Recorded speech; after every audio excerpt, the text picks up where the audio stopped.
আমার মনে হয় প্রতি রাতে ঘুমের মধ্যে কেউ আমার সাথে শারীরিক সম্পর্ক করার চেষ্টা করে। ডক্টর কিম সবজিন নড়ে চড়ে বসলেন। তার সামনে বসা মেয়েটাকে তার প্রথম থেকে সুবিধার মনে হচ্ছিল না। চেম্বারে ঢোকার পর থেকে সে কোনো কথা বলেনি। টানা 2-3 মিনিট ডক্টর কিম সবজিন বারবার তাকে তার নাম জিজ্ঞেস করেছে। যদিও হিস্ট্রি ফাইলে রোগীর নাম থাকে, তবুও কথা শুরু করার জন্য সাধারণত ডাক্তাররা নাম জিজ্ঞেস করে থাকেন। ডক্টর কিম সবজিন মোটামুটি বিরক্ত হয়ে যখন মেয়েটিকে বের হয়ে যেতে বলল, ঠিক সেই সময় মেয়েটি এই কথা বলল।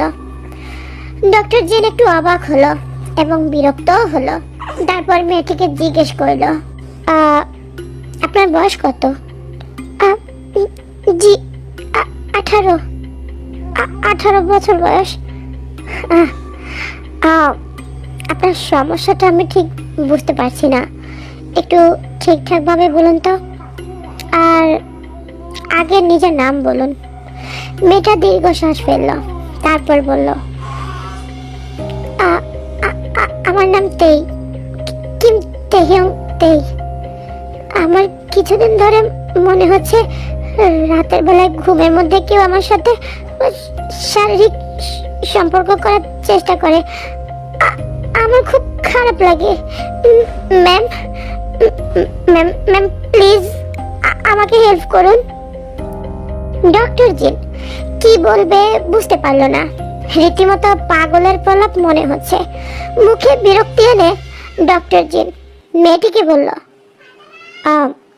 আপনি কি ম্যারিড নাকি আনম্যারিড? বিয়ে হয়েছে আপনার? না, আমার বিয়ে হয়নি। ডক্টর জিন মনে হয় আবারও বিরক্ত হলেন। সম্ভবত তার কথায় কথায় বিরক্ত হবার ব্যতিক আছে। মিস্টেই, আপনি কি জানেন আমি কিসের ডক্টর?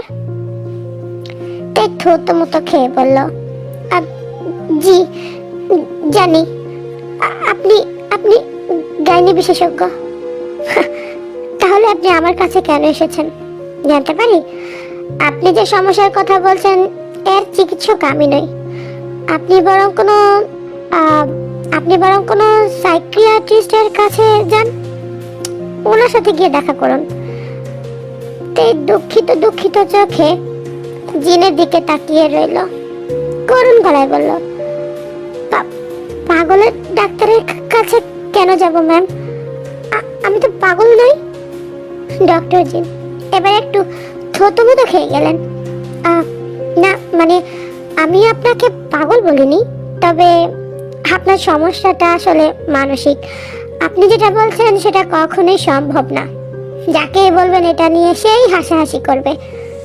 একটু থেমে ডক্টর জিন আবার বললেন, আপনি এখানে কার সাথে এসেছেন? মানে আপনার গার্ডিয়ান কোথায়? তাই আস্তে করে বলল, জি মানে আমি এখানে একাই এসেছি ম্যাম। বাসায় কাউকে কিছু জানাইনি। আর আমার ফ্যামিলি খুবই কনজারভেটিভ। আমি তাদেরকে বলার সাহস পাচ্ছি না। তাই টাকা জমিয়ে আমি একাই এসেছি আপনার কাছে। প্লিজ প্লিজ ম্যাম আমাকে সাহায্য করুন। ডক্টর জিন তার কথার আগামাথা কিছুই বুঝতে পারল না। তারপর বললেন, ঠিক বুঝলাম না। আপনার বাসায় আপনি জানাননি মানে? আপনি আপনার মাকে বলেননি? আর আপনার সমস্যাটা মানসিক, এর সাথে ফ্যামিলির কনজারভেটিভের সমস্যা কি? এখানে সম্পর্ক কিসের? তাই টেবিলে রাখা পানির গ্লাসটার দিকে তাকালো। ডক্টর জিন বুঝতে পারলেন তের পানির পিপাসা পেয়েছে। তিনি তের দিকে পানির গ্লাসটা এগিয়ে দিলেন। তাই একটু ইতস্ত বোধ করলে পর মুহূর্তে গ্লাসটা নিয়ে পানিটুকু খেয়ে নিল। কৃতজ্ঞতাপূর্ণ হাসি দিয়ে তে বলতে শুরু করলো, ম্যাম গত 1 মাস ধরে প্রায় প্রতি রাতেই আমার মনে হতো ঘুমের ভেতরে কে বা কারা আমার কাছে আসে, আমার জামা কাপড় খোলার চেষ্টা করে, প্রথম প্রথম শুধু চেষ্টা করতো, কিন্তু কিন্তু হ্যাঁ, কিন্তু কিন্তু কি? আহ, কিন্তু কিন্তু গত 2 সপ্তাহ আগে আমার মনে হলো। তে চুপ হয়ে গেল। ডক্টর জিন এবার আর বিরক্ত হচ্ছেন না। কেন যেন তার পুরো ব্যাপারটা জানতে বেশ কৌতূহল হচ্ছে। চেম্বারের বাহিরে আরো 5 জন রোগী অপেক্ষা করছে। এই মেয়েটা বেশ সময় নষ্ট করছে, তবুও জিন কিছুই বলছে না। ডক্টর জিন তাকে উদ্দেশ্য করে বলল, গত 2 সপ্তাহ আগে কি হয়েছে বলুন? তাই জিভ দিয়ে ঠোঁট ভিজিয়ে নিল, তারপর বলল, মানে মানে সেদিন রাতে আমার মনে হলো কেউ কেউ আমার সাথে শারীরিক সম্পর্ক করে ফেলেছে ম্যাম। আমি আমি খুব চেষ্টা করেছিলাম ওটাকে সরাতে, কিন্তু কিন্তু আমি অ্যাকচুয়ালি নড়তে পারছিলাম না। ও ও ওই ওই ওই জিনিসটা খুব ভারী ছিল। ডক্টর জিন অবাক হয়ে গেল। বলে কি এই মেয়ে? এতক্ষণ বললো শারীরিক সম্পর্কের চেষ্টা করে, আর এখন বলছে রীতিমতো শারীরিক সম্পর্ক হয়ে গেছে, তাও আবার ঘুমের ভেতর। ডক্টর জিন ডেকে বলল, কিছু মনে করো না, আমি তোমাকে তুমি করেই বলছি। আমাকে এবার ঠিক করে আসল কথাটা বলো তো। আমার কাছে কেন? মানে একজন গাইনোকোলজিস্টের কাছে কেন এলে তুমি? তাই মাথা নিচু করে রইল। ডক্টর জিন খেয়াল করলো মেয়েটার চোখ টলমল করছে। তিনি চেয়ার ছেড়ে উঠে তার পাশে এসে দাঁড়ালো। তার কাঁধে হাত রাখতেই আচমকাইতে উঠেই ডক্টর জিনকে জড়িয়ে ধরলো। ডক্টর জিন সামান্য চমকে গিয়ে গভীর মমতায় তার পিঠে হাত বুলাতে লাগলো। ডক্টর জিনের মেয়ের বয়সও 18। তাই তার মেয়ের বয়সী। এই মেয়েটির জন্য হঠাৎই তিনি গভীর মমতা বোধ করতে লাগলো। তাই কাঁদতে কাঁদতে বলল, ম্যাম, আমার আমার পেটে কিছু আছে। আমি আমি সম্ভবত প্রেগনেন্ট ম্যাম। ডক্টর জিন তাকে ছাড়িয়ে নিলেন। আর এক গ্লাস পানি রেডি করে তিনি তার দিকে ধরলেন। তাই পানি খেয়ে শান্তভাবে বসলো। ডক্টর জিন বলল, শান্ত হও মা, আমাকে এবার বলো তুমি কিভাবে বুঝলে যে তুমি প্রেগনেন্ট? আমার আমার গত 2-3 দিন ধরে প্রচন্ড মাথা ঘুরছিল, যা খেতাম বমি হয়ে যেত, শরীর খুব খারাপ লাগছিল। গত সপ্তাহে আমার পিরিয়ডের ডেট ছিল, কিন্তু পিরিয়ড হচ্ছিল না। আমার কেমন যেন সন্দেহ হচ্ছিল। যদি ওটা সন্দেহ করাটাও হাস্যকর আমি জানি, যেখানে সত্যিকারের কোনো পুরুষ আমার সংস্পর্শে আসেনি, সেখানে শুধুমাত্র ঘুমের ভেতরে শারীরিক সম্পর্কের অনুভূতি অনুভব করে নিজেকে নিজেকে প্রেগনেন্ট ভাবা অত্যন্ত হাস্যকর। কিন্তু কিন্তু তবুও মনের খোঁজানি দূর করতে আমি গতকাল প্রেগন্যান্সি কিট দিয়ে ইউরিন চেক করেছি। আর ডক্টর জিন তার মুখের কথা কেড়ে নিয়ে বললেন, আর দেখলে প্রেগন্যান্সি কিটের রেজাল্ট পজিটিভ আসলো, তাই তো? হ্যাঁ। ডক্টর জিন হাসলেন আর বললেন, প্রেগন্যান্সি কিট পজিটিভ আসলে প্রেগনেন্ট হয় না বোকা মেয়ে। তুমি জানো এই কিট অত্যন্ত ফালতু। অবিবাহিত মেয়েও ইউরিন চেক করলে মাঝে মাঝে পজিটিভ দেখায়। আর তুমি সত্যি যদি কিছু না করে থাকো তাহলে দুশ্চিন্তার কোনো কারণ নেই। এসব ইউরিন টেস্টের রেজাল্ট বেশিরভাগ সময় ভুল আসে। তাই ইতস্ত ভাবে বলল, জানি ম্যাম, কিন্তু কেন যেন আমার পেটের ভিতরে কোনো কিছুর অস্তিত্ব আমি টের পাই। ওটা তোমার মনের ভুলতেই। মাত্র 2 সপ্তাহে কোনো ভ্রূণের অস্তিত্ব খুব একটা টের পাওয়ার কথা না। তবুও ম্যাম, একটা আল্ট্রাসোনোগ্রাফি করতেন যদি খুব উপকার হতো। চিন্তায় কয়েক রাত আমি ঘুমাতে পারছি না, প্লিজ ম্যাম। ডক্টর জিন কিছু একটা ভাবলেন, তারপর বললেন, ঠিক আছে, আমি আল্ট্রাসোনোগ্রামের কথা লিখে দিচ্ছি। পাশের রুমে গিয়ে টেস্টটা করিয়ে এসো। তুই একবার কৃতজ্ঞতাপূর্ণ দৃষ্টিতে ডক্টর জিনের দিকে তাকিয়ে পাশের রুমে টেস্ট করাতে চলে গেল।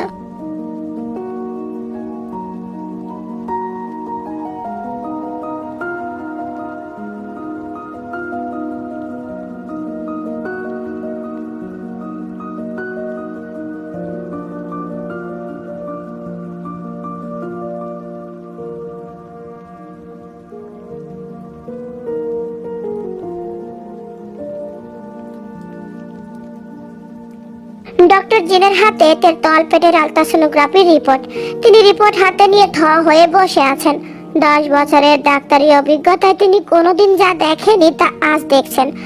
ডক্টর জিনের কপালে বিন্দু বিন্দু ঘাম। বেল বাজিয়ে পিয়েকে ডেকে বললেন ডেকে ভিতরে পাঠিয়ে দিতে। তাই ঢোকার আগেই ডক্টর কিম সোকজিন তার কলিগ ডক্টর কিম নামজুনকে ফোন করে ইমার্জেন্সি চেম্বারে আসতে বললেন। ডক্টর কিম নামজুনের হাতে 18 বছর বয়সী অবিবাহিত মেয়ে কিম তেইয়ং এর তলপেটের আলট্রাসোনোগ্রাফির রিপোর্ট। এই মেয়েটি তার কলিগ কিম সোকজিনের পেশেন্ট। ডক্টর কিম নামজুন ভেতর ভেতর প্রচন্ড অবাক। আলট্রাসোনোর কাগজটিতে স্পষ্ট কালছে ধোঁয়ার মতো কিছু দেখা যাচ্ছে। ধোঁয়াটা কেমন যেন মানবাকৃতির অবয়বের মতো। দুটো ছোট ছোট হাত আর দুটো পায়ের অবয়ব পর্যন্ত দেখা যাচ্ছে, কিন্তু মনে হচ্ছে তার রক্ত মাংসের নয়, বরং ধোঁয়ায় তৈরি। ডক্টর কিম নামজুন এবং ডক্টর কিম সোকজিন বেশ অনেকক্ষণ ধরে আলট্রাসোনোগ্রাফির রিপোর্টটা দেখলেন। তারা দুজনে কোনোভাবেই বুঝতে পারছেন না জরায়ুর ভেতর এমন জিনিস কিভাবে থাকতে পারে। দ্বিতীয়বারের মতো থেকে আবারও আলট্রাসোনোর জন্য পাঠানোর সিদ্ধান্ত নেওয়া হলো। ডক্টর কিম নামজুন কিম সোকজিনকে জিজ্ঞেস করলেন, আচ্ছা জিন, এই মেয়েটা কি বলেছে? মানে কতদিন আগে সম্পর্ক হয়েছিল বলেছিল? ও, 2 সপ্তাহ আগে হয়েছে বলেছে। আর তোমাকে তো আগেও বললাম, তাই বলেছে তার সাথে কেউ ঘুমের ভিতরে শারীরিক সম্পর্ক করেছে। আমার তো প্রথম থেকে কিচ্ছু বিশ্বাস হয়নি। এই বয়সে মেয়েরা আবেগী হয়। প্রথমে ভেবেছিলাম বয়ফ্রেন্ড গঠিত কোনো ব্যাপার ধামাচাপা দেওয়ার জন্য গল্প বানাচ্ছে, কিন্তু এখন তো রীতিমতো কোনো ডিসিশনেই আসতে পারছি না। জরায়ুর ভেতরে মানব ভ্রূণ ছাড়া অন্য কিছুর অস্তিত্ব চিকিৎসা বিজ্ঞান কখনোই কল্পনা করতে পারে না। ডক্টর কিম নামজুন ভ্রু কুঁচকে রইলেন। তার হাতে এখনো আগের রিপোর্টটি। তিনি ডক্টর কিম সোকজিনকে উদ্দেশ্য করে বললেন, আচ্ছা জিন, ধরে নিলাম এটা একটা মানব ভ্রূণ, কিন্তু সেখানেও তো একটা প্রশ্ন থেকেই যায়। মাত্র 2 সপ্তাহের ভ্রূণে হাত পায়ের অবয়ব আসা তো অসম্ভব। এই 2 সপ্তাহে কেবল একটা মাংসপিণ্ডের ছবি আসার কথা। ডক্টর কিম সোকজিন একটু ভেবেই বললেন, হ্যাঁ, আসলে এটা আমি নিজেও ভেবেছি। আরে এমনকি আমি তো চাইছিলাম না যে এখন আল্ট্রাসাউন্ড হোক, কেননা ভ্রূণের বয়স অনেক বেশি কম। 4-5 মাস বয়সের আগে আল্ট্রাসাউন্ড করলে ভ্রূণের মারাত্মক ক্ষতি হতে পারে। অথচ দেখো, সেখানে একবার নয়, বরং 2বার আল্ট্রাসাউন্ড করতে হচ্ছে। কে জানে আরো কয়বার করাতে হবে। হ্যাঁ, আচ্ছা দেখি দ্বিতীয় রিপোর্টটা আসুক, তারপর ভেবে দেখবো যে নেক্সট স্টেপ কি নেওয়া যেতে পারে। আচ্ছা, মেয়েটার মাকে জানানো উচিত বলে আমার মনে হচ্ছে। তুমি কি বলো? ডক্টর কিম সোকজিন বুঝতে পারলেন না কি বলবেন। তিনি মনে মনে ভাবলেন, এই মেয়েটা এত দূর যখন একাই এসেছে, তখন মনে হচ্ছে বাসায় জানানোতে নিশ্চয়ই ওর সমস্যা আছে।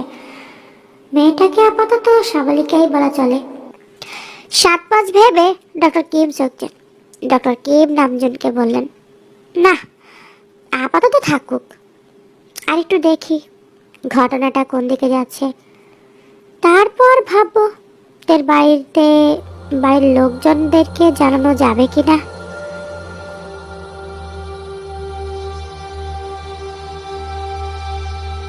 জরুরি ভিত্তিতে দ্বিতীয় আলট্রাসোনোগ্রাফের রিপোর্টটাও চলে এলো। প্রথম রিপোর্ট এবং পরের রিপোর্ট পাশাপাশি রাখা হলো। একটু পার্থক্য দেখা যাচ্ছে। আগের চেয়ে দ্বিতীয়টা ধোঁয়াটে জিনিসটা আর একটু কালচে লাগছে। ডক্টর কিম নামজুন ব্রু কুচকে রিপোর্টটা দেখছেন। গাইনোকোলজিস্ট হিসেবে ডক্টর কিম নামজুনের বেশ সুপরিচিত, বেশ সুনাম। পেশেন্টের কোনো অবস্থাতেই তিনি বিচলিত হন না, বরং ঠান্ডা মাথায় সমাধান করতে পারেন বলেই এত সুনাম তার। কিন্তু এই মুহূর্তে তার নিজের উপরে রাগ হচ্ছে, কারণ তিনি কোনো ব্যাখ্যা দাঁড় করাতে পারছেন না। ডক্টর কিম সোকজিন মনে হচ্ছে একটু ভয়ে ভয়ে আছেন। এমনিতেও ডক্টর কিম সোকজিন খুবই ধার্মিক মাইন্ডের মহিলা, তাই না চাইতেও তার মনের ভেতর প্যারানর্মাল চিন্তা ভাবনা চলে আসছে। ডক্টর কিম নামজুন এর সাথে কথা বলার সিদ্ধান্ত নিলেন। মেয়েটার মানসিক অবস্থা তার বোঝা দরকার। ডক্টর কিম নামজুন গাইনোকোলজিস্ট হলেও সাইকোলজি ছিল তার প্রিয় বিষয়। মানুষের মাইন্ড কন্ট্রোল করে প্রয়োজনীয় তথ্য জেনে নেওয়ার ব্যাপারটা তার আয়ত্তে আছে। থেকে বেশ কয়েকটা প্রশ্ন করবেন বলে ঠিক করলেন তিনি। মনে মনে প্রশ্নগুলো গুছিয়েও নিলেন। Doctor Kim Namjoon doctor Kim সোকজিনকে বললেন, জিন, তুমি এই মেয়েটাকে আমার চেম্বারে পাঠিয়ে দাও তো, আমি একটু কথা বলতে চাচ্ছি ওর সাথে। ডক্টর জিন মাথা নাড়ালেন। অ্যাসিস্ট্যান্টকে দিয়ে তেকে ডক্টর নামজুনের চেম্বারে যাওয়ার কথা বললেন।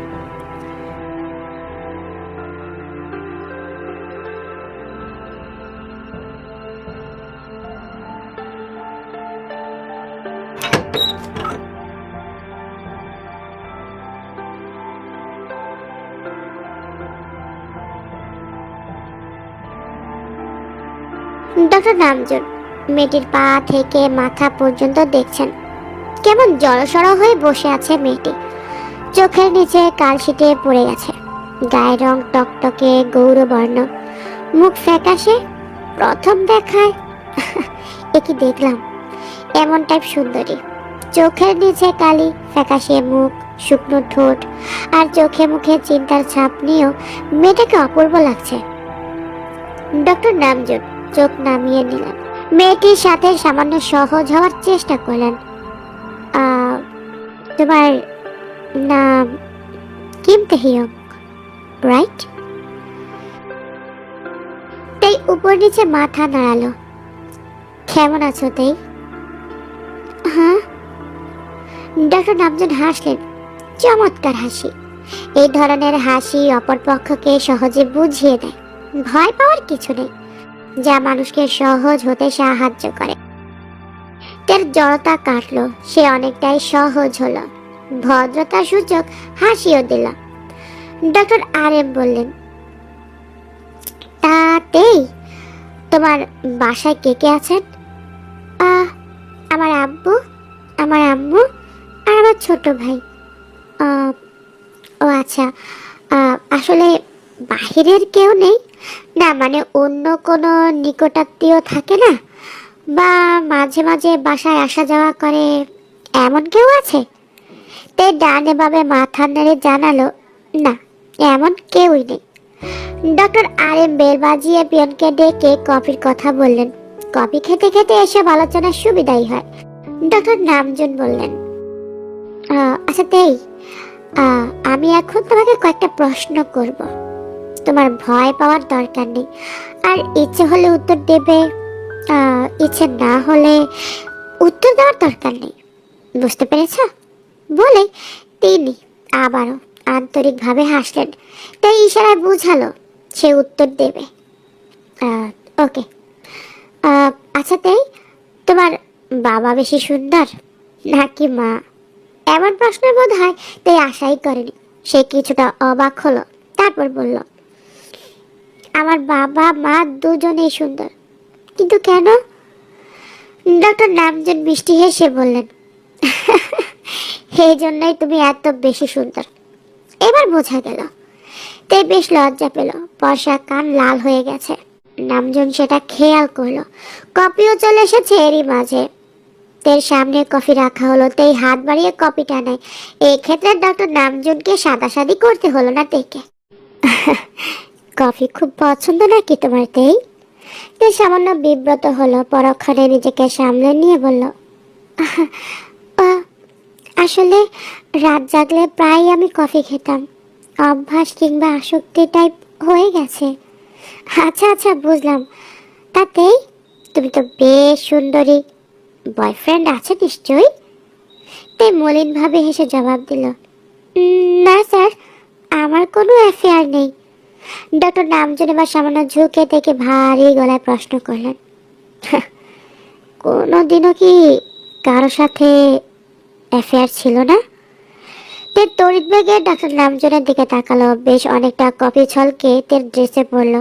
তে ন্যানো সেকেন্ডে নিজেকে সামলে নিয়ে বলল, না, আমার সাথে কোনো মানুষের কোনো অ্যাফেয়ারই ছিল না। তে নিজেকে দ্রুত সামলে নেয়।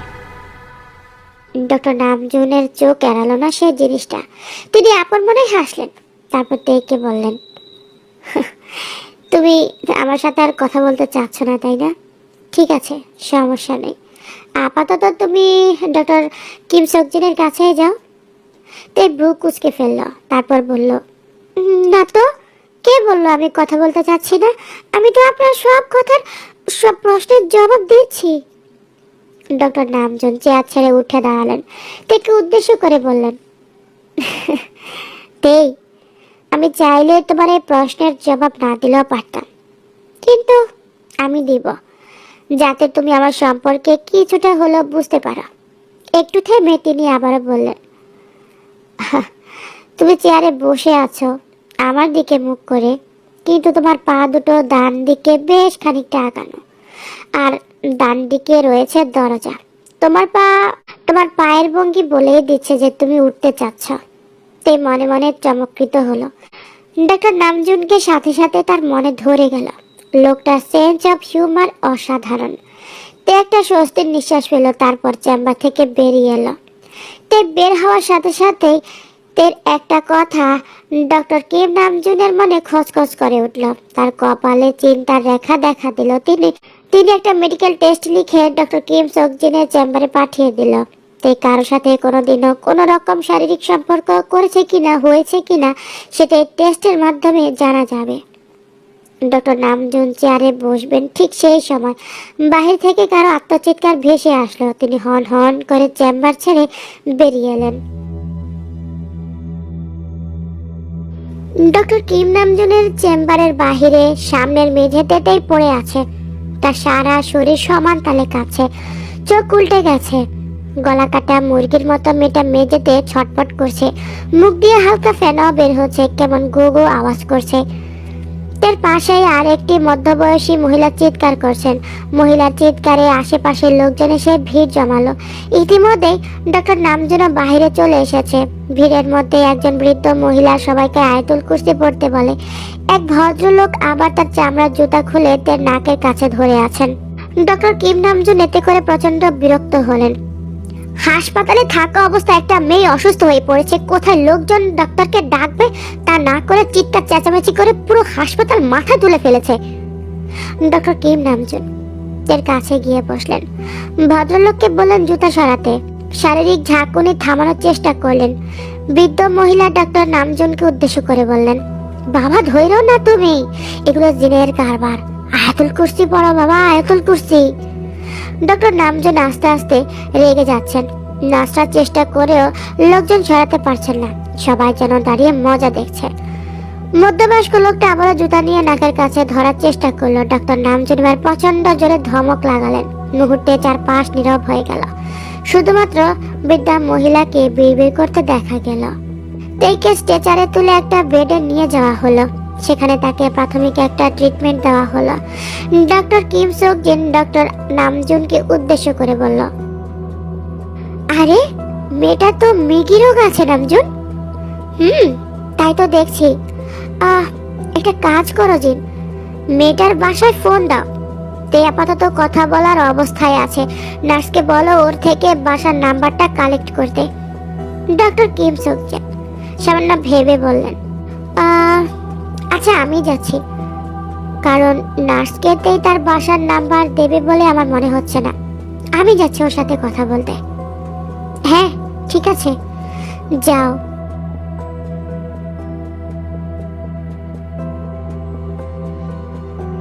অস্থির ভাবে বেডে এপাশ ওপাশ করছে। অনেকটা দেরি হয়ে গেছে, এবার তার বাসায় ফেরা দরকার। ডক্টর কিম সক জিন তার পাশে এসে বসলেন। তার দিকে তাকিয়ে মিষ্টি হেসে তেকে বলল, আরে এই মেয়ে, তুমি তো বেশ ভয় পাইয়ে দিলে সবাইকে। তোমার মেয়ে আছে? মাই গড, আমি তো এই রোগটাকে খুব ভয় পাই। প্রত্যুত্তরে তাই কিছুই বলল না, সামান্য হাসলো। ডক্টর কিম সক জিন আবারও বলল, আচ্ছা তোমার বাসায় কারো ফোন নাম্বারটা দাও তো, তাদেরকে এখানে আসতে বলি, এসে যেন তোমাকে নিয়ে যায়। আটকে উঠল। ম্যাম প্লিজ, আমার বাসায় এগুলো জানানোর দরকার নেই, আমি একাই চলে যেতে পারবো, প্লিজ ম্যাম। আরে মেয়ে শুনো, তুমি যেটা বলতে মানা করছো সেটা বলবো না, নো ওয়ারি। দাও নাম্বারটা দাও। শোয়া থেকে উঠে বসলো, বেড থেকে নেমেও দাঁড়ালো। দেখুন ম্যাম, আমি সম্পূর্ণ ঠিক আছি এখন, বাসায় বলতে হবে না, আমি নিজে চলে যাব। আপনি বরং আমাকে বলুন আমার আলট্রাসোনোগ্রাফি কি আসলো। আমি আমি আসলে কি কিছু, মানে আমার আমার আমার গর্ভে কি আসলে কি কিছু আছে? ডক্টর কিম সক জিন কি বলবেন বুঝতে পারছেন না। ডক্টর নামজুন আরেকটা টেস্ট দিয়েছে তোমাকে, তুমি বরং ওটা আগে করো, তারপর জানাবো তোমাকে। এখনই করিয়ে ফেলো নাকি? আমি বলে দিচ্ছি ইমার্জেন্সি করিয়ে দিতে। একটু ভেবে বলল, না ম্যাম, আজ দেরি হলো খুব, আমি কাল আবার আসবো, আজ যাই। বলেই অনুমতির অপেক্ষা না করে বেরিয়ে গেল। ডক্টর কিম সক জিন একবার ভাবলেন আটকাবেন, অতঃপর কি যেন ভেবে আবার আটকালেন না।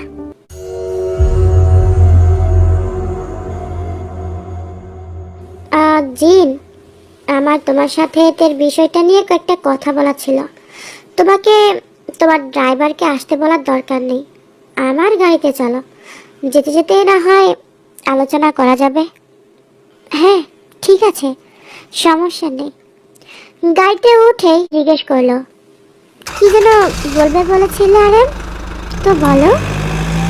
ও হ্যাঁ, আচ্ছা জিন, ধর্মে নাকি এমন ধরনের জিন আছে যারা সুন্দর মেয়েদের সাথে মানে ঘুমের ভিতরে শারীরিক সম্পর্ক করার চেষ্টা করে, এটা কি সত্যি? ডক্টর কিম সক জিন নিঃশ্বাস ফেললেন। তিনি আগে সন্দেহ করেছিলেন ডক্টর কিম নামজন এই কথাই জিজ্ঞেস করবেন। জিন শারীরিক সম্পর্ক করবে এটা বিজ্ঞান মানে না। ইনফ্যাক্ট বিজ্ঞান তো জিন জাতির অস্তিত্বকেই মানে না, মানার কথাও না। আরে তুমি ইসলাম ধর্মের কথা বলো। হ্যাঁ আছে। তাহলে তোমার কি মনে হয় রাতে ঘুমের ভিতরে এই ধরনের জিন এসে এর সাথে শারীরিক সম্পর্ক স্থাপন করে? আচ্ছা, এটা কি প্রেগনেন্ট হওয়া পসিবল? না মানে জিন আর মানুষ সম্পূর্ণ ভিন্ন জাতি, যতটা আমি শুনেছি এদের মিলনে বাচ্চা হতে পারে, ব্যাপারটা কেমন হাস্যকর না? না মানে তাহলে তো পৃথিবীর কোনো না কোনো প্রান্তে তো এমন ধরনের কথা শুনতাম। কিম সক জিন আবারও নিঃশ্বাস ফেললেন। ডক্টর আরএম কি ইসলাম ধর্ম নিয়ে রসিকতা করছেন নাকি সিরিয়াসলি কথাগুলো বলছেন এটাই ভাবছেন তিনি। আসলে নামজন আমি ঠিক জানি না, তবে আমাদের উচিত মেডিকেল টার্মগুলো ফলো করা এবং সেই অনুযায়ী আগানো। বেশ, দেখা যাক কি হয়। তোমার বাসা চলে এসেছে, যাও তাহলে, কাল দেখা হবে, বাই। কিম সক জিন জবাব দিলেন না, গাড়ি থেকে বেরিয়ে বাসায় ঢুকলেন।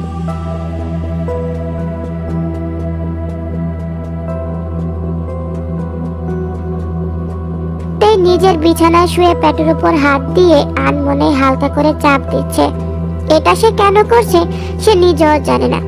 একটু আগে তার মা মশারি টানিয়ে রুমের লাইট অফ করে দিয়ে চলে গেছেন। গত কয়েক সপ্তাহের ঘটনাগুলো ভাবছে কি বিচ্ছিরি অনুভূতি। ঘুমের ভেতর কেউ খুব বাজেভাবে তাকে স্পর্শ করে, শক্ত করে বিছানার সাথে চেপে ধরে।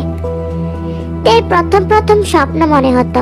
সে ভেবেছিল আগের মতোই এটা স্বপ্ন, কিন্তু পরে সে বুঝতে পারে না, এটা স্বপ্ন না। স্বপ্ন হলে যে জিনিসটা তার সাথে এমন করে, তে তাকে দেখতে পেত একবার হলেও। তবে তে হাজারবার চেষ্টা করেও তে ওই সময়টা চোখ খুলতে পারে না।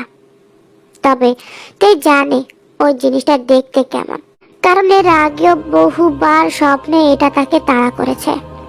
তার প্রচন্ড ঘুম পাচ্ছে, কিন্তু সে ভয়ে ঘুমাতে পারছে না, কারণ এখনো ওটা আসে, এসে আজে বাজে ভাবে তাকে স্পর্শ করে। গতকাল রাতে তে মাঝরাতে জেগে আবিষ্কার করেছিল তার পরনের জামাটা খোলা, এমনকি সালোয়ারের দড়িটাও খোলা। তারপর সারা রাত সে লাইট জ্বালিয়ে বসেছিল, বাকি রাত জেগেই কাটিয়েছিল। এইসব কথা সে কাউকে বলতে পারে না। কাকেই বা বলবে? একজনকে বলতো, সে তো হারিয়ে গেছে। যেদিন সে হারিয়ে গেল তারপর দিন থেকে বাজে জিনিসটা তাকে ঘুমের ভিতরে জ্বালাতন করে। তে চোখ বন্ধ করে খুব অস্পষ্ট ভাবে দুইবার বলল, জিয়ন, জিয়ন তুমি কোথায়? জিয়ন, জিয়ন আমার যে তোমাকে খুব দরকার জিয়ন। তের চোখের কোণে বেয়ে দুপোটা জল গড়িয়ে বালিশে পড়ল। তে কখন ঘুমিয়ে পড়েছে সেটা টেরই পায়নি। তবে মাঝ রাতে অনেকদিন পর সে পুরনো স্বপ্নটা দেখলো। ঘুমের ভেতরে সে আনন্দে ছটফট করতে লাগলো, আবার পরক্ষণে তার মুখে বিষাদের ছায়া দেখা দিল।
ঘুমের মধ্যে বিড়বিড় করতে করতে আচমকা চিৎকার করে উঠলতেই আর জেগে গেল।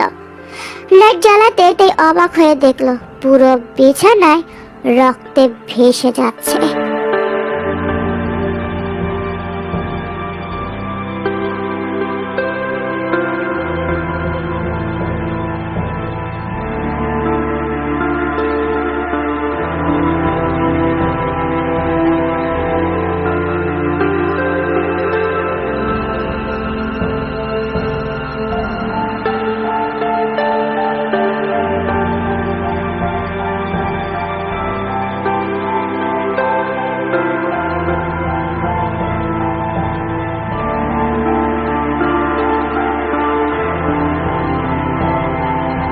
প্রচন্ড অবাক হয়ে লক্ষ্য করল যে তার সামনে বসে থাকা ছেলেটা পুরো জিয়নের মতো দেখতে, যে জিয়নকে এতদিন সে স্বপ্নে দেখে এসেছে। কোকড়া চুল, ফর্সা গোল মুখ, বুদ্ধিদীপ্ত চোখ, হুবহুব একই রকম। তে কি করবে বা বলবে সে বুঝতে পারল না।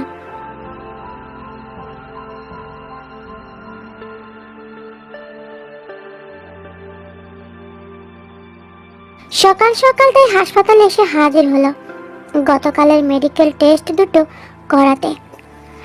ডক্টর নামজুন তাকে চেম্বারে ডেকেছিল। ভেতরে ঢুকতে পেছন থেকে এক তরুণকে দেখতে পাইতে ডক্টর নামজুন তের সাথে সে তরুণ ছেলেটার পরিচয় করিয়ে দেন। তেই ও আমার বড় ভাইয়ের ছেলে। তুমি ওর সাথে কিছুক্ষণ কথা বলো, তোমার সমস্যাগুলো ও বুঝবে। তাই মাথা নেড়ে সায় দেয়। ডক্টর নামজুন চেম্বার থেকে বেরিয়ে যাওয়ার পর তে ঠিকভাবে ছেলেটার দিকে তাকায়। তাকে আবিষ্কার করে ছেলেটা জিয়নের মতোই। জিয়নের মতো না, বলতে গেলে জিয়নই এটা। কেমন অদ্ভুত অনুভূতি কাজ করছে তের মনে। কেমন একটা ঘোরের ভেতরে আছে যেন সে। হাই তে, কেমন আছেন আপনি? আহ, জি জি ভালো। হ্যাঁ, ভালো থাকলে তো অ্যাটলিস্ট জিজ্ঞাসা করতেন আমি কেমন আছি। জিজ্ঞাসা তো করলেন না। ছেলেটার হাসির শব্দে তার ঘোর কাটলো। সেও হেসে দিল, সাথে সাথে এতে খানিকটা লজ্জা পেল। লজ্জা মিশ্রিত কণ্ঠে বলল, সরি, আপনি কেমন আছেন? আমি সব সময় ভালো থাকি, আর আমার নাম জিয়ন, তাই না?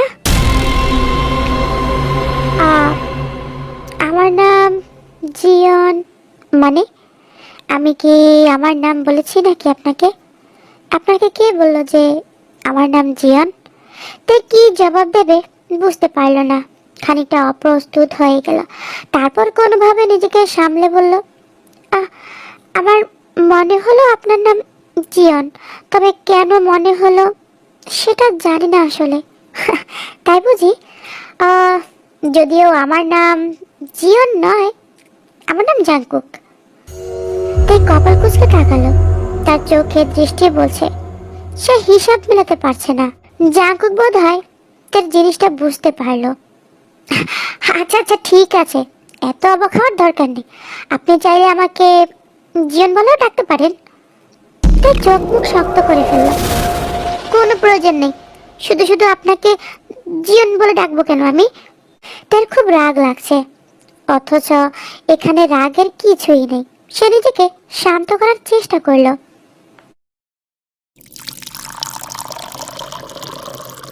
জাংকুক তার সামনে এক গ্লাস পানি রাখলো। তে গ্লাসটা হাতে নিয়ে এক চুমুক পানি খেলো। দ্বিতীয়বার গ্লাসটা হাতে নিতে গিয়েও আবার নিল না।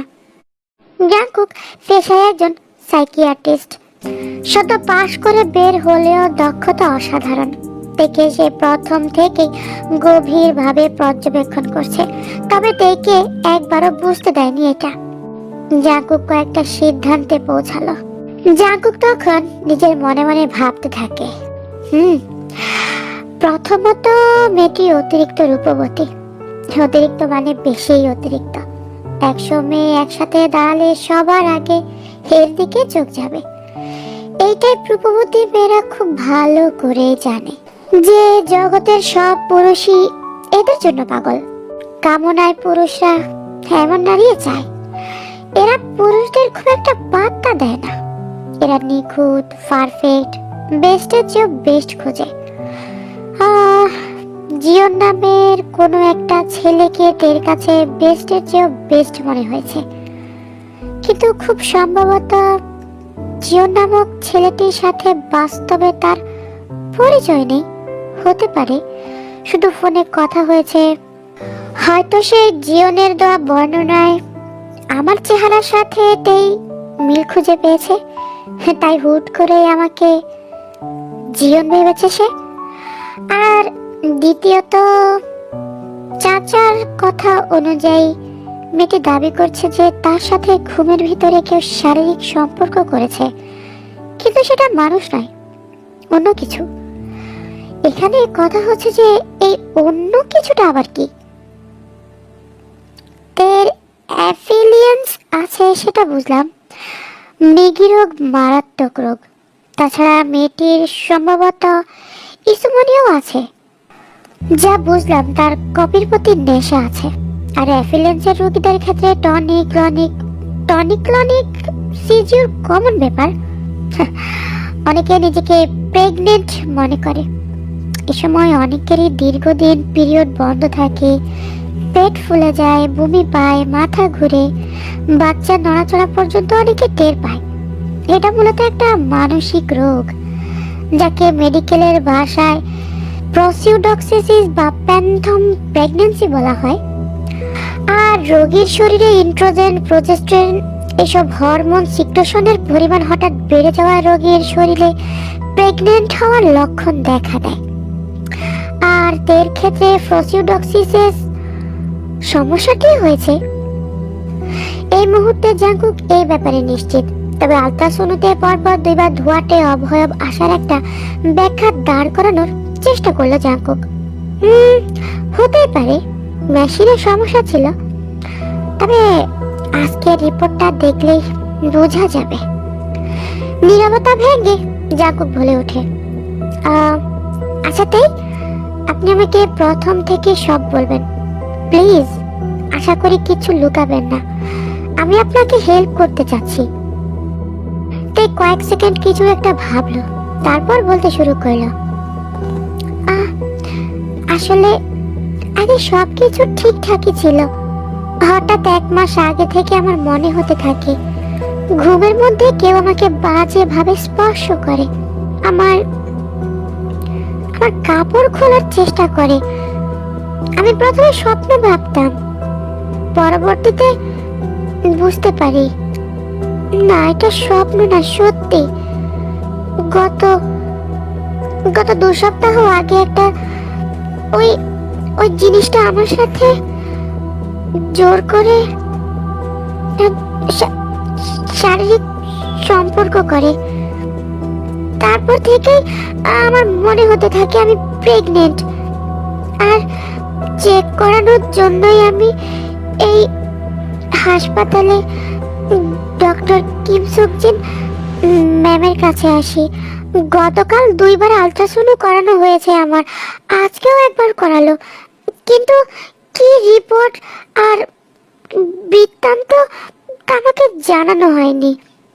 এক নিঃশ্বাসে বলে গেল তাই। জাঙ্কুক চুপচাপ শুনলো সবকিছু। এতটুকু আমি নিজেও জানি, বাকিটা বলুন প্লিজ। তাই একটু অবাক হলো, বাকিটুকু মানে? জাঙ্কুক এবার তার চোখের দিকে তাকিয়ে বলল, জিয়নকে? কেউ না, আমি জানি না জিয়নকে। দেখুন তাই আমাকে বিশ্বাস করতে পারেন আপনি, প্লিজ বলুন এই জিয়নটাকে? আপনার বয়ফ্রেন্ড? কোথায় থাকে সে? স্বপ্নে? হোয়াট? মানে আপনি এসব কি বলছেন? স্বপ্নে মানে? জি স্বপ্নে। পুরো ব্যাপারটা আমাকে বলুন প্লিজ। দেই এবার বলতে শুরু করে, প্রায় বছর খানেক আগে আমি প্রথম সেই স্বপ্নটা দেখি। স্বপ্নের আকাশটা লাল রঙের। শুনেছি স্বপ্নের নাকি কোনো রং থাকে না, কিন্তু আমার স্বপ্ন ছিল রঙিন। চারিদিকে ধুধু প্রান্তর, একটা মাত্র সবুজ গাছ ছিল সেখানে। প্রথম আমি স্বপ্ন দেখতাম আমি সেই গাছটার নিচে বসে কান্না করছি। পুরো জায়গাটায় আমি একাই থাকতাম, আর কেউ ছিল না। ঘুমের মধ্যে আমার খুব ভয় লাগতো, কেমন গায়ে কাটা দিত। তারপর প্রায় 1 মাস পর স্বপ্নটার দৃশ্য পাল্টে গেল। এরপর কিছুদিন স্বপ্নে দেখলাম আমি গাছের নিচে বসে আছি, আর আমার থেকে অনেকটা দূরে কালো একটা জন্তু থাবা ধরে বসে আছে। জন্তুটার সারা গায়ে লোম, কিন্তু মুখটা মানুষের মতো। ঠোঁটের জায়গায় খানিকটা উঁচু, অনেকটা কুকুরের মতো। মাথায় কোনো চুল নেই। জন্তুটা জিহ্বা বের করে স্বপ্নের ভেতরে আমার দিকে তাকিয়ে থাকতো। জিহ্বা থেকে লালা পড়তো। বেশ কয়েকদিন এরকম স্বপ্ন দেখতাম আমি। তারপর আবারও স্বপ্নের দৃশ্যটা পাল্টালো। তাই থামলো। জাঙ্কুক পানির গ্লাসটা আবারও টেকে দিল। এবার পুরো পানিটা খেয়ে ফেললো। জাঙ্কুক বলল, হাতেই। তারপর বলুন, আপনি ভয় পেতেন না? মানে যেমন বর্ণনা দিলেন, তাতে তো ভয় পাওয়ার কথা। এখনো তো কিছুই বলিনি আপনাকে, তাহলে বলুন। এবারে সেই কাদাকার জন্তুটা জিহ্বা বের করে আমার দিকে এগিয়ে আসতে লাগলো। আমি ঘুমের ভেতরে চিৎকার করতাম, কিন্তু বাসার কেউ শুনতো না। আমি গাছের নিচ থেকে উঠতে পারছিলাম না। জন্তুটা যখন ঠিক আমার থেকে 6-7 গজ দূরে, তখন কোথা থেকে একটা ছেলে এলো। খুব সুন্দর একটা ছেলে, কোকড়ানো চুল আর বড় বড় চোখ। ছেলেটা এসে আমার হাত ধরে টান দিয়ে দাঁড় করালো। তারপর আমাকে নিয়ে সে ফাঁকা মাঠে ছুটতে শুরু করলো। এরপর থেকে এই দৃশ্যটাই আমি স্বপ্নে মাসের পর মাস দেখেছি। সেই কাদাকার প্রাণীটা আমাদের তাড়া করে বেড়াচ্ছে, আর আমরা বাঁচার জন্য শুধু দৌড়াচ্ছি। ছেলেটার নাম যে জিয়ন, সেটা কিভাবে জানলেন? মাঝে মাঝে স্বপ্নে আমি আর জিয়ন ওই গাছতলায় বসে টুকটাক কথা বলতাম। জিয়ন অবশ্য কথা বলতো না, আমি একাই বলতাম। ও বলেনি যে ওর নাম জিয়ন। কিভাবে যে জানলাম তাও আমি জানি না।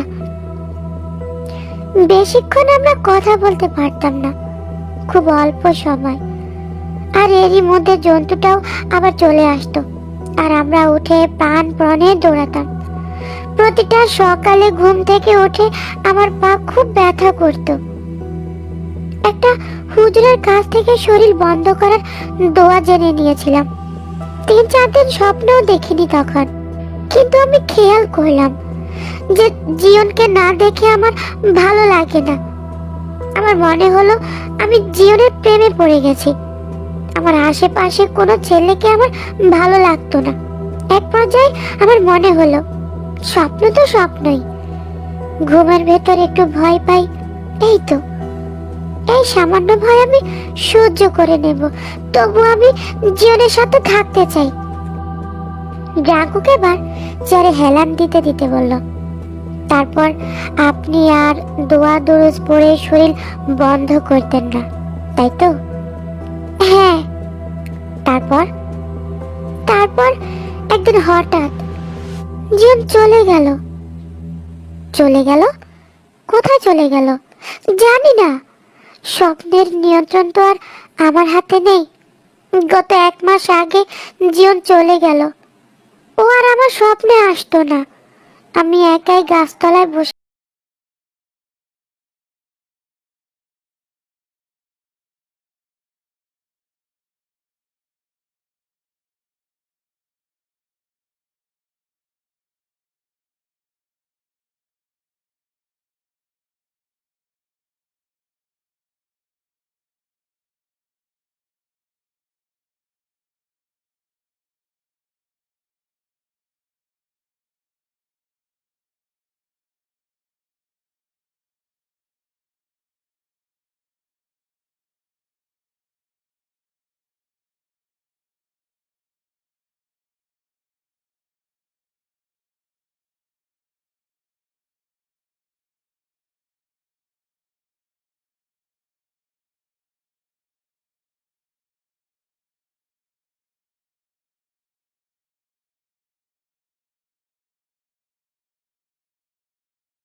এই অকৃত্রিম ক্ষমতা শুধু মেয়েদেরকেই দিয়েছে, এই ভরসা পেল।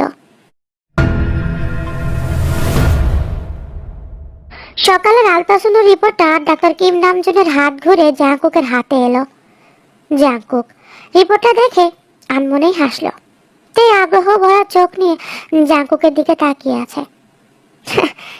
দেখো তাই, তুমি প্রেগনেন্ট নাও।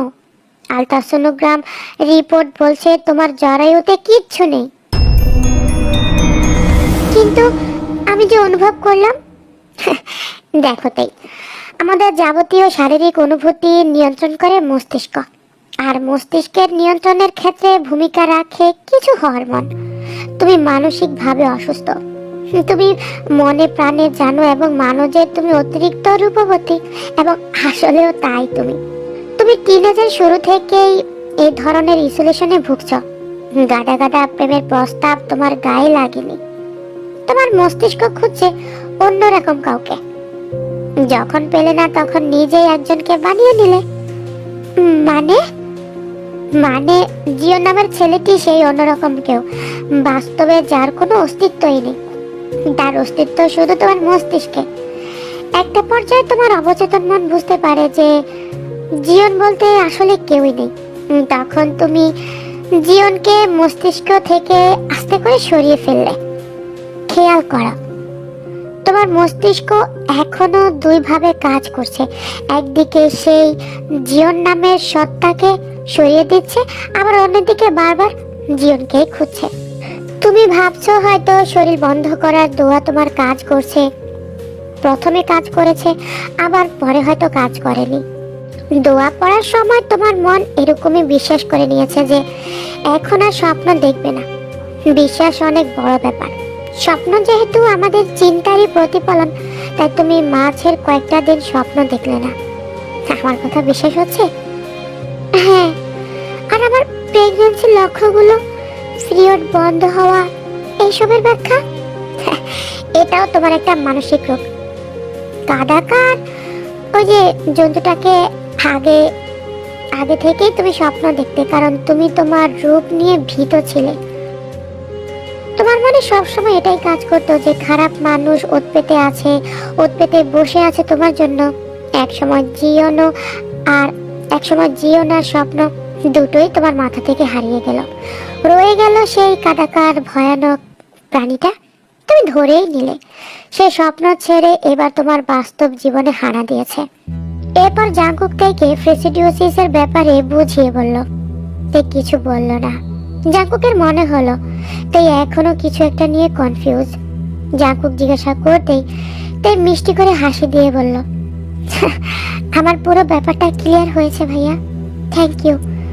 আসলে পুরোটা মেনে নিতে কেমন যেন একটু অন্যরকম লাগছে, তবে ব্যাপার না, ঠিক হয়ে যাবে। আমি তাহলে যাই, আবার নিশ্চয় দেখা হবে। নিশ্চয় দেখা হবে। তার আগে তুমি ডক্টর কিম সোকজিনের কাছে যাও, আমিও আসছি। কিছু ওষুধ দেওয়া হবে তোমাকে, নিয়মিত খেও কিন্তু।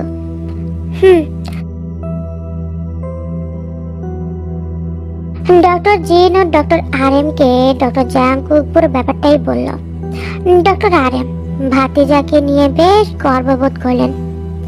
ডক্টর কিম সোকজিন যদিও বারবার আগে দুটো রিপোর্টের কথা মনে পড়ছিল, তবুও তিনি জাঙ্কুকের এরকম ব্যাখ্যাটা মেনেই নিলেন। থেকে প্রয়োজনীয় ওষুধ দিয়ে বাড়িতে পাঠানো হলো। তাই হাসপাতাল ছাড়ার পরপরই তার আরেকটা মেডিকেল টেস্টের রিপোর্ট জাঙ্কুকের হাতে আসে। জাঙ্কুক অবাক হয়ে দেখে টেস্টের রেজাল্ট পজিটিভ, অর্থাৎ মেয়েটির সাথে কারো শারীরিক মিলন হয়েছে।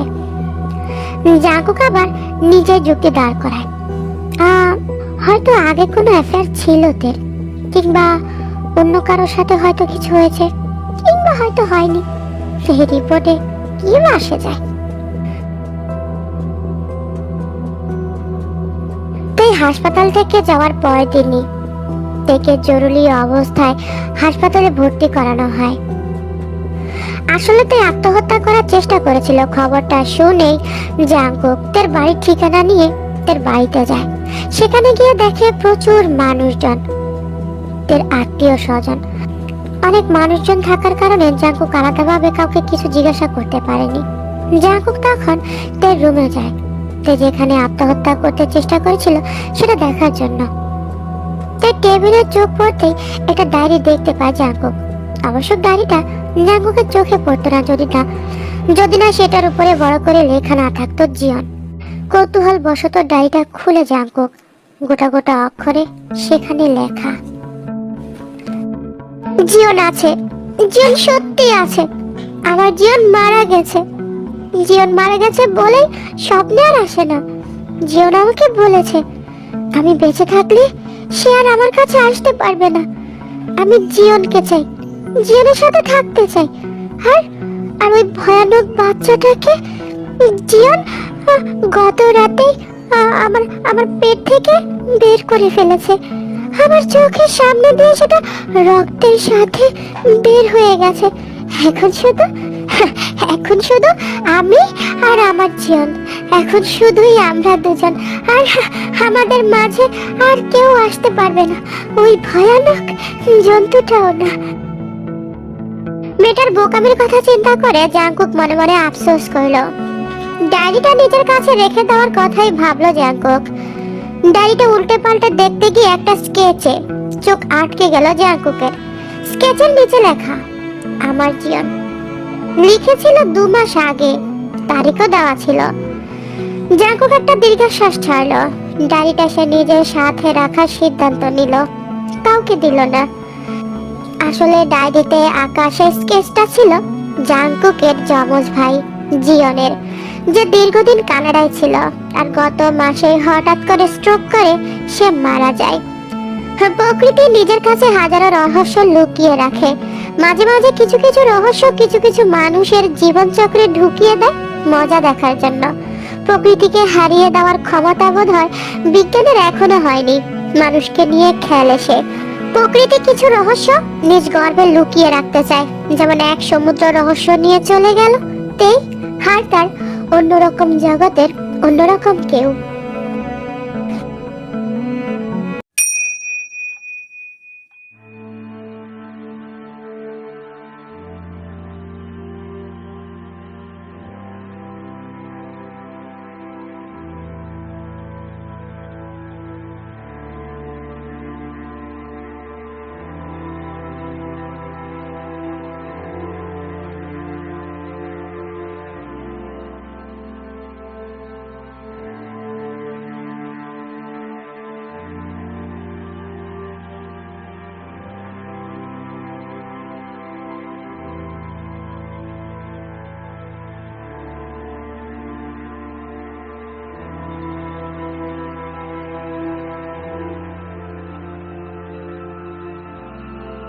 জাংকুক, কোথায় তুমি? জাংকুক, জিয়ন কোথায়? জাংকুক, জাংকুক কোথায় তুমি? তেই, আমি তোমার সাথেই আছি, তুমি ঘুমাও। তোমার কাছে আমি কাউকে আসতে দেব না।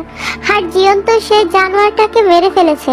জিয়ন আমাকে বলেছে তোমাকে বলতে যে তুমি যেন খুব ভালো করে ঘুমাও। আর জিয়ন চায় তুমি সব সময় যেন আমার সাথে ভালো থাকো, বুঝেছো? তাই জিয়ন, জিয়ন তোমাকে এটা বলেছে? হ্যাঁ, আমি তো জানি জিয়ন আমাকে এখনো অনেক ভালোবাসে। আচ্ছা, আমি ঘুমাচ্ছি, তুমি কিন্তু আমার পাশ থেকে কোথাও যাবে না, আমার পাশেই থাকবে, কেমন? হ্যাঁ, আমি তোমার পাশেই থাকবো, তুমি ঘুমাও। তাই ঘুমিয়ে যায় আর জাংকুকের পাশে বসে এদের মাথায় হাত ভুলাতে থাকে। হ্যাঁ, জাংকুক থেকে বিয়ে করেছে। সেদিন সেই ঘটনার পর যখন সুইসাইড করতে চেয়েছিল, সেদিন জাংকুক খবরটা শুনে তার বাসায় যাওয়ার পর তার ডায়েরিটা যখন জাংকুক পেল আর সবটা জানতে পারলো, সেদিনই জাংকুক ঠিক করেছে সে তেকে বিয়ে করে তেকে স্বাভাবিক জীবন দিবে। আরে, এটা তো আমার ভাই জিয়নের ছবি। তার মানে তে যা যা বলেছে সবটার পিছনে কোনো না কোনো রহস্যের যোগসূত্র আছে। জিয়ন আমাকে একবার বলেছিল সে তেহিয়ং নামের একটা মেয়েকে ভীষণ ভালোবাসে। অ্যাব্রোড থেকে ফিরে এসে তেহিয়ংয়ের নামের ওই মেয়েটাকে বিয়ে করবে। তার মানে এই মেয়েটাই কিম তেহিয়ং নামের সেই মেয়েটা। আর জিয়ন যে মারা গেছে সেটাতে নিজের মনকে বিশ্বাস করাতে না পেরে নিজের মনে মনে একটা অন্যরকম জগৎ তৈরি করে সেখানে জিয়ন আর ওই ভয়ানক জন্তুটাকে নিয়ে এসেছে। তার মানে তেই এতদিন একটা প্যারানর্মাল অ্যাক্টিভিটি নিয়ে জীবন কাটিয়েছে। আচ্ছা, যদি এটা প্যারানর্মাল অ্যাক্টিভিটি বা হ্যালুসিনেশন হয়েই থাকে, আচ্ছা ধরেই নিলাম এটা প্যারানর্মাল বা হ্যালুসিনেশন। এটা যদি প্যারানর্মাল বা হ্যালুসিনেশন হয়েই থাকে, তাহলে তেল পেটের সে ধোঁয়ার মতো কালো অবয়বটার আবছা দেখা যাওয়ার ব্যাখ্যা এখানে কি হতে পারে? হ্যাঁ, আসলে পৃথিবীর সৃষ্টির পর থেকে পৃথিবী তার অতল গহ্বরে এমন কিছু তার বুকে লুকিয়ে রেখেছে, গোপন করে রেখেছে, যার সন্ধান মহাবিশ্ব কখনোই খুঁজে বের করতে পারবে না। পৃথিবী এখনো তার ভিতরে লুকায়িত রহস্যের বেড়াজালে কাউকে ঢুকতে দেয়নি। কারণ রহস্যে ঘেরা মহাবিশ্ব কখনোই চাইবে না তার অতল কেউ খুঁজে পাক। তেমনি কোনো কিন্তু থেকেই যায়, তের সেই অন্যরকম জগতের রহস্যই থেকে যায়। জাঙ্কুক থেকে বিয়ে করার পরেও তে তার অন্যরকম জগৎ থেকে ভালো করে ফিরে আসতে পারেনি জিওন নামক অন্যরকম কাউকে ভুলতে। তবে জাঙ্কুক থেকে অনেক ভালোবাসে, আর তাই তে সেই অন্যরকম জগৎ নিয়েই জাঙ্কুক থেকে সাদরে গ্রহণ করে নিয়েছে। They still believe that he's still now living in that unknown world of his, and he also believed that Jion is there too, and Jion also protect his own life of the devil.